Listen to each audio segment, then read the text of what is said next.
we're entertaining offers in the millions, multi-millions. And so I coach lots of people, and one of the things they're terrified of is failing. we've opened 2 since then and added a calibration business. At a certain point, your scale warrants you being able to facilitate some of the other trades that you might other hire out.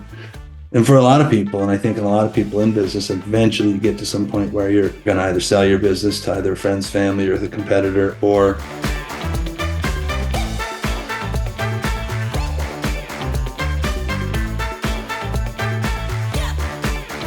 All right, welcome to the show, everyone. Today on Free to Lead, Journeys of Leaders, driven by passion, inspired by purpose. We have an awesome guest for us today, Shane Orlando. Shane has several businesses, Orlando Auto Body. He also has National First Response to restore damaged properties, and Orlando Custom Homes. I've known Shane for quite a few years now, and in fact, we coached together a couple of years ago. So I'm very excited to really welcome Shane. His journey is definitely interesting, and lots of lessons he's learned along the way, no doubt. So without further ado, I'd like to welcome Shane. Shane, welcome to the Free to Lead podcast. well, thank you. It's my pleasure, my honor. Thank you for having me. How you been? Very well, thank you. Very well. Yeah. Good. Just got back from Casablanca, led a program out there, the 122 people, all in Arabic. So it's quite a challenge. Wow. Yeah. Wow. It's really great. Yeah, that's my passion and my purpose, causing transformation to all those people's lives. It's great. I'd really love to hear your story, Shane, right from, how you ended up being where you are today, and say a bit, what you've got today, your businesses in your words, and your journey really, all the way back from, I was reading your profile, from 13 years old, started working, and 19 started your own first business, and like the whole thing, Yeah, I certainly am not somebody to talk about myself, but with the intention of inspiring people, and if I can do it, then anybody can do it. I'm happy to share. So, I don't know. My parents were hippies, born originally in New York. Came out to Arizona in 1979 in a Volkswagen bus, right? The typical hippie family. Parents separated and divorced when I was 2. I have 9 brothers and sisters. That includes myself, 2 of which myself and my brother have the same mother and father. The others have same mom or dad, right? So we're a diverse family. Not your typical family, but maybe typical of the 70s. Spent 4 years in Boulder, Colorado in the 70s. No surprise. And then, but I've been here in Arizona ever since. Had a paper out in Boulder, Colorado in the 70s. That was fun. Stuffing newspapers in the snow and handing them out. I was framing houses at age 13. When I moved to Arizona in 79, I met my dad. I moved in with him, and then he was a carpenter. So I jumped in the back of the truck on the summers and drove out to the job site and started framing houses. That was a lot of fun. Very physical work, but very rewarding. Did that until I was about 17 and decided that after looking around me at one of the breaks in the morning, the hot summer day, that it wasn't for me. All the guys that I was with were in their 30s, but they looked like they were 50, and all the cars they were driving were junk, and of course their clothes were tattered, and it was a hard job. I didn't see a future in it. That was then, right? I was young, as much as I knew, but I got up and walked off the job site and never went back. Took my tax return money at the time and opened a collision center. I bought some cars earlier, fixed them up, sold them, that kind of thing. And so I thought, well, I can do this versus stand out in the sun and pound nails. So carry lumber. So I moved in that direction very quickly. I was actually 17 when I rented my first place. I was doing, complete paint jobs and fixing stuff up for people for years and years and years until I decided that the real money was in doing insurance collision repair work. Ironically, 20 years later, there's as much or more money in the custom, painting spaces as there is in the collision industry, but that wasn't the case in the 80s and 90s, early 2000s. There's guys now that make a very good living doing that, right? The value of the cars has increased, and the value of that trade has had the light shined on it, right? Fewer people are doing it, so there's a bigger demand. And so you can make a good living at that. So hats off to those people doing that. But I was lucky enough early on to be doing both custom paint jobs and collision work. Did that for quite a while until eventually it was, 90% collision work and 10% custom paint work, to where now it's 100% custom paint work. I Oh, say that, and then here in the last few months, we've built some really neat cars for a few customers. But once again, I named a price and they didn't bat an eye, and so we did it for them. But early on, after I got the body shops running fairly well, I went back to what I knew and started building homes for people. And I trained a kid from the back of the shop to manage it. He did that for about 13 years while I started a construction company that I still have today. yeah. '07 was really tough on that business. After building about 50 homes for people, the banks dried up all the lending, and that kind of went away. So I pivoted and went into the insurance, restoration, flood, fire, that kind of thing. You mean If when homes get flooded or Right. on I had fire? some experience with insurance companies on the car side, so it was a natural thing to just start working with them on the home side. And there wasn't a home being built anywhere, but there was a lot of floods and fires happening, and there always is. Most Mm. people don't know about those industries because they haven't experienced it, and it's not out in the open necessarily. But I started doing that, and then I grew that to a fairly decent business, brought on some friends of mine to be partners with, and we do a real good job in that space now. We do the flood, fire restoration, solar, and roofing as a part of that organization, and Mm. they'll end up doing really well this year and did last year, and we continue to grow. That one, ironically, is 20 years old this year. So Mm. how time flies. But I mentioned the kid ran my place for about 15 years, 13 to 15 years. He decided to open his own place, so I went back into the collision industry. Oh, I don't know, 7, 8 years ago. Decided to focus 100% of my time on that, given I partnered with a few friends who Yeah. earned a portion of the business I was working in at the time, and they, like, guys, I think you got it from here. I'm going to go do this. I've got to go rescue my collision shops. And so it wasn't a couple years later, you coached me in fact, it was the pandemic, right? In Yeah, through 2020, COVID. Yeah, yeah. through COVID, that was a challenging time. So that was a very interesting time. At the time I had a couple locations. In fact, I just opened one.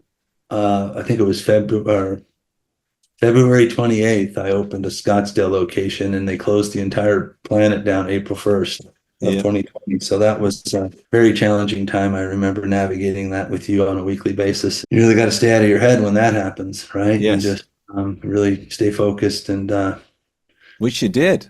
I mean, yeah, how many shops were you running? Four, I think, at the time, right? no, well, let me think about it. It was one, two, yeah, four. It was four. It was Yeah. four. Yeah. That was the fourth one. Yeah, that I just opened. And And now you're up at six, I believe, right?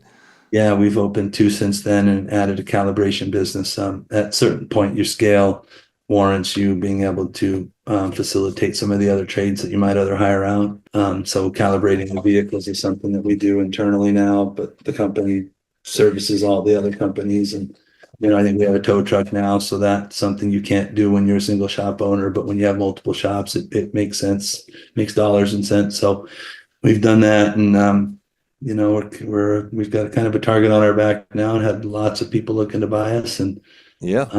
and so we're entertaining offers in the millions, multi-millions, and for a lot of people, and I think in a lot of people in business, eventually you get to some point where you're going to either sell your business to either friends, family, or the competitor, or in today's environment, there's institutional money or investment firms and roll-ups that are happening across the country in multiple spaces. And so private equity guys that are looking. And so I don't think at 28 that's on your mind, but as you start to get closer to your 50s, you start to see there's other things happening in spaces, and that's how money's made, and or exit strategy. It's a good exit strategy, at least. So Yeah. What I can hear, you can certainly hear along your journey, you've had to pivot, right?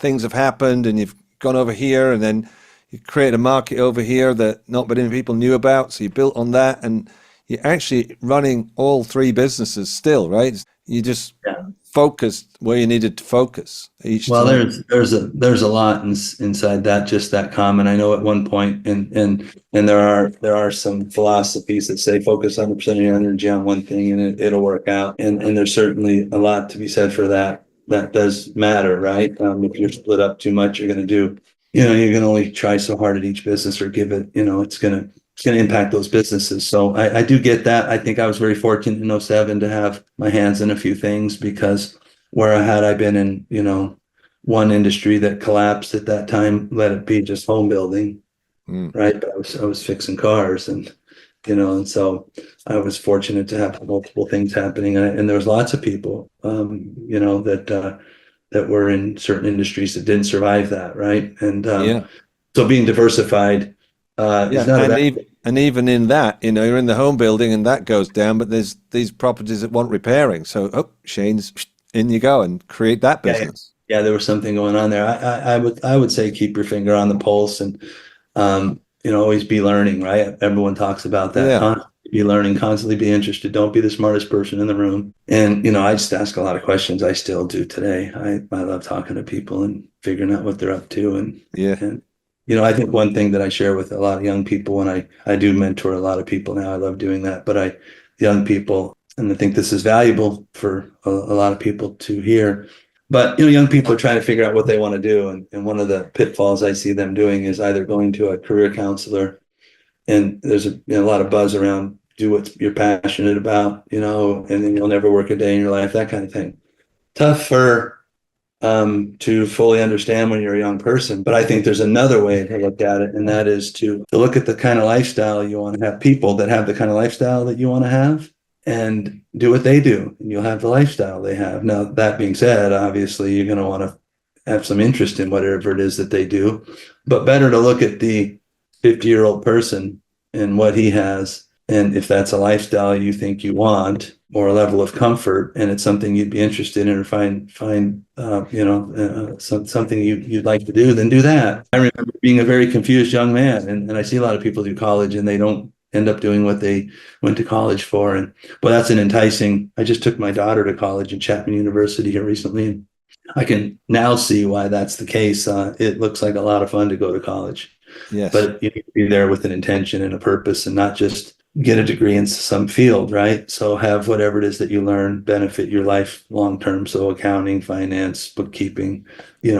those you can take anywhere. And then whether you major in something that ends up being a career, great. But boy, just the experience. I now see the value in the experience, right? Kids grow up in college. yeah, They're away from their home, they're out of the nest. So, a little more clarity there, but it's a challenging time for kids, and to fully understand what they want to do. And I remember at 21, I thought, who is it that I know that does very, very well, has a lifestyle that I've always admired, as my friends or friends' parents, and yeah, friends of friends or their parents. And it was real clear to me. There was a few men that I looked up to that did things that I liked, and yeah, ironically, that's what I do today. So I kind of backed into, yeah. a career path or a lifestyle I wanted. So, if you to just look back over that whole journey, what would you say are you most proud of? Well, I think any parent would say their children, right? Right. But and the lifestyle I've led isn't been great for my children, right? You hear about the parent who works 70 hours a week and is Yeah. not with their kids very often, but in a lot of cases, that's just how it is, and you can beat yourself up about it or do the best you can with it. And I've managed a little bit of both, but my kids, how they've turned out, the example I've been for them, but mostly, man, there's a lot of value in having a lot of good men in your life, looking out for mentors, asking questions, and not being afraid of making mistakes. Yeah, say a little bit more about that because, I coach lots of people, and one of the things they're terrified of is failing. It's just failing to fail, and they won't even get started, or over planning, right? They got to plan before they get started. And we've all heard, jump off the cliff and build your parachute on the way down, and that's scary for people. But boy, there's a lot of wisdom in that. Oh, Just yeah. get into it and figure it out. Yeah, They talk about going to sleep and go to sleep with some problem you need solved, and your brain will fix it while you're sleeping, right? And exactly. it's real. It does do that, and so Yeah. a lot of people think they are stuck with who they ended up being, and that is so not true. No. Uh, it's the big barrier to everything we kind of were touching on a second ago, fear of getting started or failing and all that. And really, that's mostly just that they think they're stuck with who they ended up being. And, you can read a book, you can get a mentor, you can get a coach like yourself.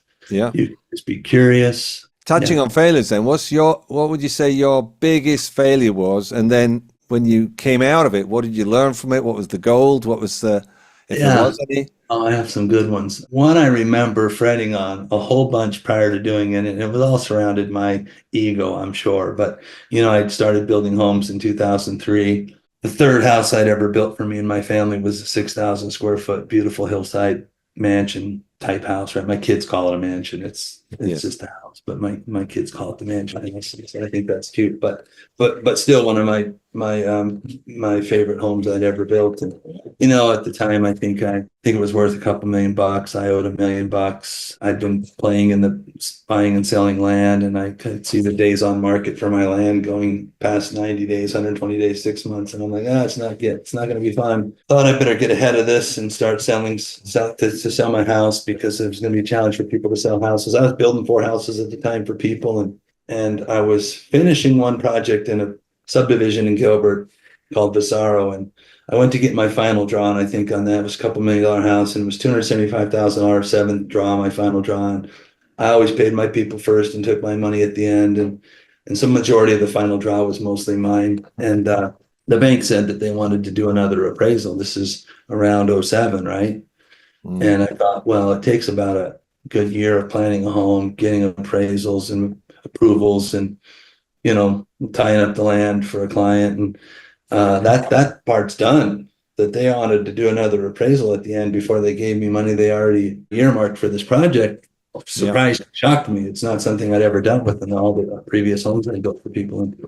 So I called those 4 people I mentioned a moment ago that were building homes, and I said, hey man, I don't think I had footings in the ground on 2 of them. I was pouring the footings the next day on one of those 2, and the other 2 were just in different phases. And I thought, well, I'm going to call these people and tell them, look, I can't start your home if what my future looks like is maybe the bank's pulling money back. So I had a unique perspective to what was going on back in September, given land was taking longer to sell. My construction loans were getting funny. Meantime, at every Denny's in the valley, there were people talking about buying houses, and then before they even closed, selling them to someone else and making money. And I thought, well, that was a game about 10 months ago. You're all going to get caught. I had just a unique perspective. So anyhow, back to the house I lived in, my kid's house, the mansion. I did some realtor tours. They asked me to take all my animals out of the game room. People don't like animals hanging in rooms, and I did all that. Did some tours, and I ended up taking that house from roughly $2 million down to like $1 million to get. I broke even selling it to get rid of it. I'd built the neighbor's house, and they were losing it. Is what happened. They had bought it from me. I built a suit for like $1.5 million, and they couldn't get $700,000 for it at the time. And so I agreed to rent their house from them and sell them mine for what was a really good deal, And then they let their house go. We lived there long enough to satisfy the bank, and then we moved on. But I had to move temporarily into one of my rental properties, which happened to be like a mobile home, right? For me, I was terrified of what people might think, right? Like, hey, I was successful, and this is what I have to do, but I have to do. And I had 4 kids at the time, little ones.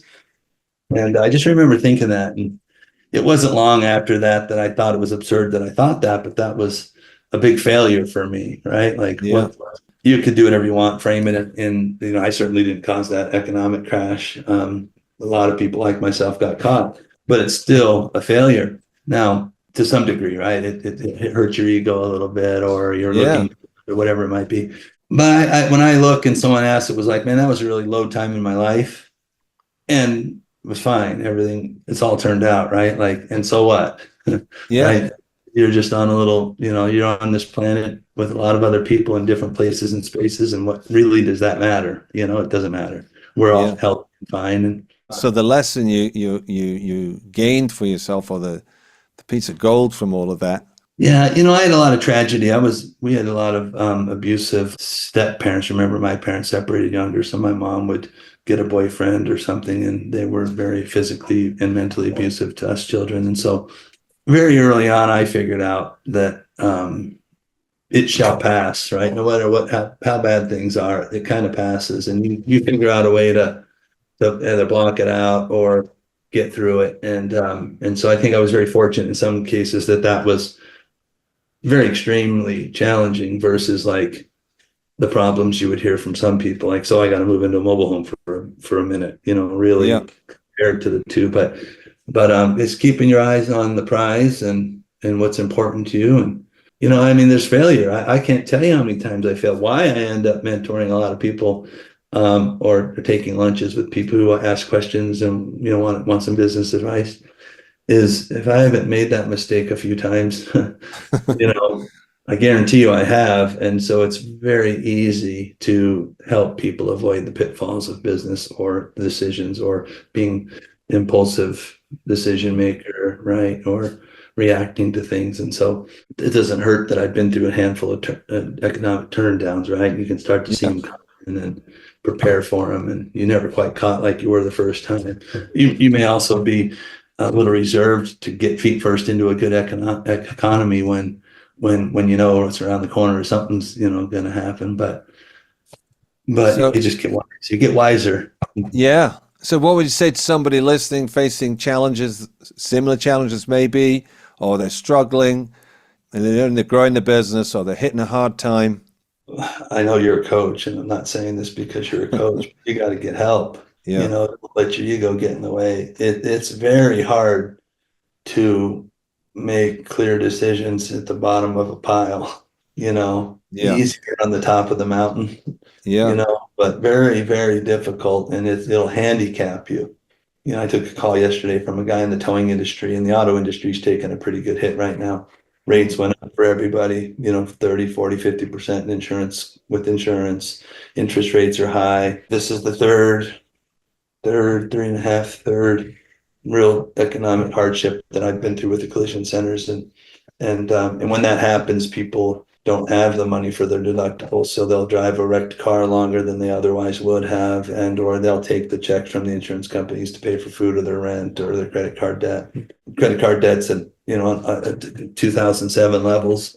Good indicator that there's going to be some issues. Foreclosures are starting to happen in some states pretty aggressively, and then auto repossessions this year up 70% from last year. So, I'm starting to get the calls from people that are very, very reminiscent of where I was in '07, like, ooh, well, it's not how big you are, it's how small you can get fast, right? You Mm. want to be very, very careful to grow. I tell people it's very commonly known. I didn't make this up. I was told it by a mentor of mine, but you don't add somebody to your business until you're at 150% capacity, right? Like you just can't do it all.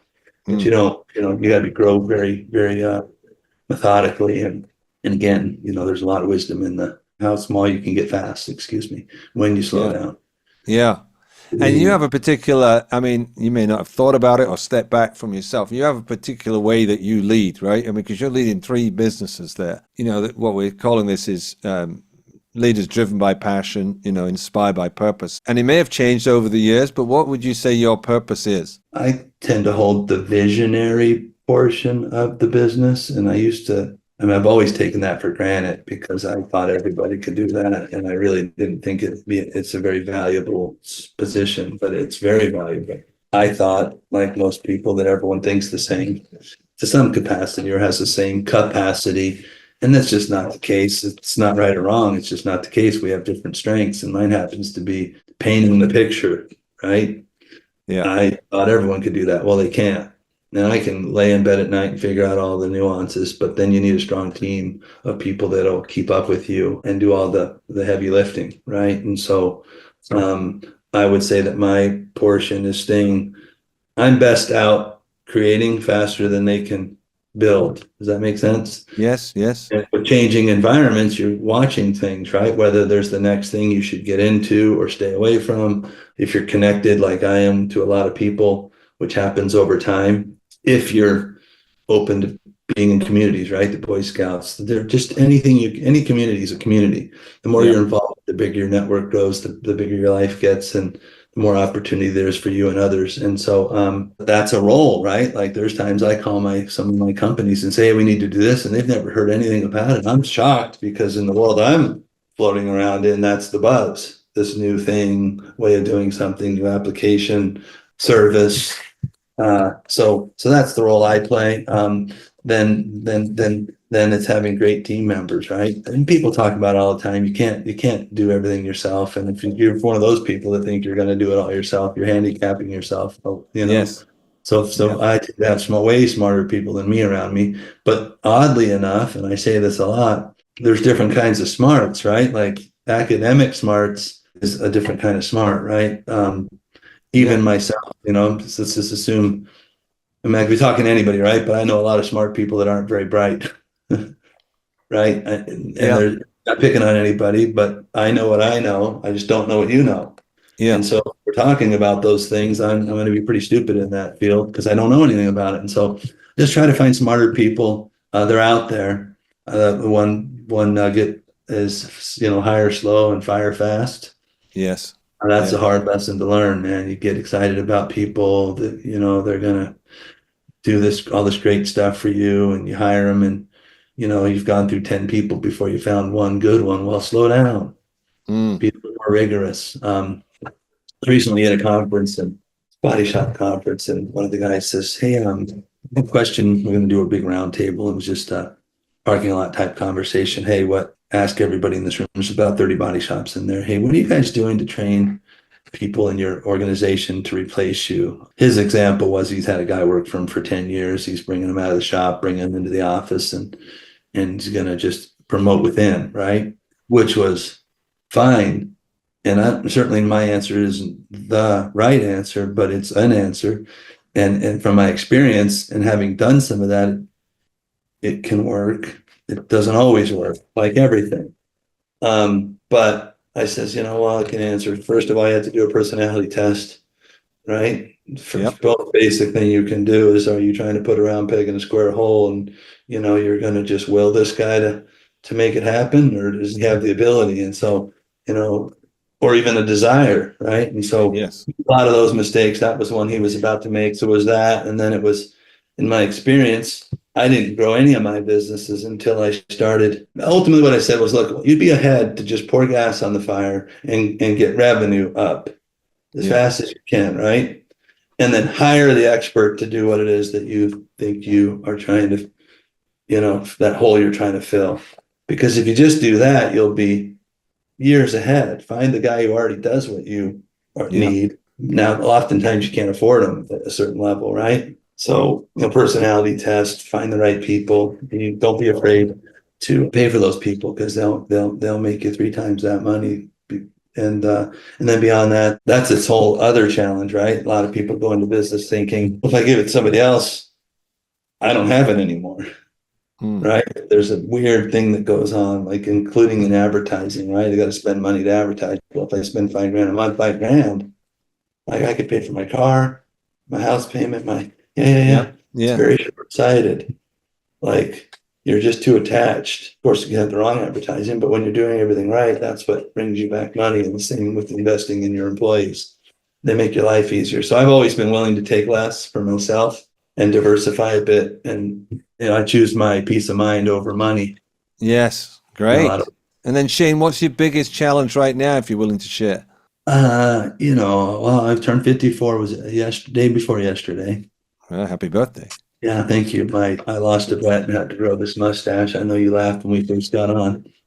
I have to keep it one more week, and it's killing me. 54 is fairly young. In fact, I was sharing with somebody at the gym yesterday. My dad died at age 54 over 25 years ago. And so he was a carpenter, and he looked 84, when he was 54. It's a different time, right? People aged differently. So in the same sense, I was fairly sad. I'm at the age now that my dad died, and that always seemed old. Of course, it wasn't very old. And now that I'm here, so proud that I still have my health and my youth, and then sad that he's gone. And but that's also young. And so, there's opportunities for me to, as I mentioned, sell my business, I'm entertaining some offers now, and then there's all the decisions that come with, doing that. And you're young, and how Yeah. much is enough, and I've never really been driven by money. I think you'll find a lot of people that do well. It's not the money, it's the drive. Yeah. It's like, My experience of you is you're more lit up when you're in the middle of stuff and it's all going all over the place and you're having to sort this out and sort that out and get your hands dirty and get in there. That's for me when you're the most lit up, do you know? yeah. And so oddly enough, along with age and wisdom comes the realization that, hey, you can have an opinion about wealthy people, and there's a ton of them out there. One that is discouraging is that they greedy or whatever the case may be, but really money ends up being the byproduct of what you do, and if you're gonna just quit what you're doing, then fine, but then what's next? Yes. And whether it makes money or not, you still got to stay busy. So my current challenge is kind of navigating what my future might look like if I do entertain selling, and I've got kids, I can go help them, and in a lot of ways I should be grateful and thankful that that's even an option at my Yeah. age, and I am. It's just it's just something to navigate. I've never been Yeah. here. Well, you may not have thought of this question, but where do you see yourself in 5 years' time? You may not have a plan. I mean, you may have. I only because I've been entertaining selling my business or businesses, I am have done some thinking about it, and what lights me up a little bit is helping my kids create their businesses. I mean, using what I know to help them. Mm. I think would just be fun. Plus, it give me something to do every day. Yeah. I've forgotten more than they'll probably ever know, and why not help? And so that's pretty fun for me. And then eventually they'll have wives and kids, and it might be more challenging. But now it would be fun to do. So that's that traveling for sure. I think I talked to you a month or two ago about doing the 90-day visa thing here and there around the world for a year or so, and unwinding and trying to find myself a bit. It's tough to really slow down, but I think you have to slow way down to find yourself, or find yourself in a happy place, if you're used to moving and shaking. And Yes, great. Thank you so much. And how should people, if people wanted to reach out to you, how should they get hold of you? they can email me. I have a simple old email, shaneorlando@hotmail.com. I keep that one just because it's simple and easy. Yeah, there you go. Great. Keep it for a lot of reasons, but that's one of them. And I'm happy to, I love chatting with people. And again, as I mentioned, it's fun to problem solve and prevent people from making the same mistakes you made. It goes back to what I said, when you're at the bottom of the pile, it's hard to make clear decisions. Yes. You also can't make them if you don't know they're there to make. And with experience comes some of those answers. And so it's, at my time in my life, it's just fun. I find it amusing a lot of times that some of what I say helps people, and I'm like, I didn't say anything, except there was a lot of wisdom in what it is that I might have said. And it's just a weird place to be, but it's fun. Great. Thank you so much for being on the Free to Lead podcast. I appreciate you having me, and always good chatting with you. And